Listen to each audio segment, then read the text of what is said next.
Imagine, 1999, Florida, 3 o'clock in the morning.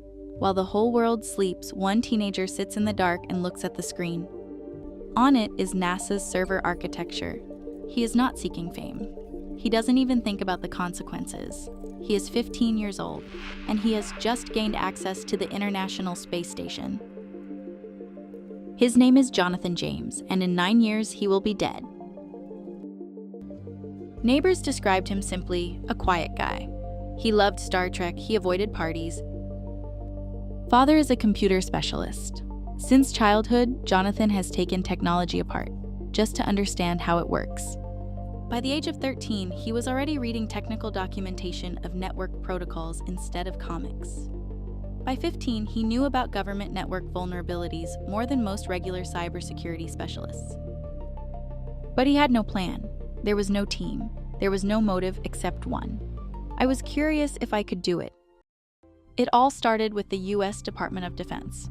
Jonathan found a vulnerability in the DTRA system, an agency responsible for defense against weapons of mass destruction. He installed a so-called backdoor program, the back entrance, and began intercepting emails, over 3,000 messages, passwords, usernames, internal correspondence. The Pentagon was forced to shut down 13 computer systems for several weeks. Losses, over $41,000 just for recovery. The FBI launched an investigation, but the trail led nowhere because a teenager from Florida was sitting at the keyboard. But the Pentagon is not everything. Jonathan infiltrated NASA's networks and downloaded the source code of the software that controlled the life support systems on the ISS. The cost of this code is $1,700,000. NASA was forced to completely shut down its network for 21 days. The cost of downtime is more than $40,000. When the FBI agents finally knocked on the door of his house in Florida, Jonathan did not try to run. He simply opened the door. He was 16. He became the first minor in U.S. history convicted of a cybercrime. Sentence: 6 months under house arrest. Prohibition from using a computer until adulthood.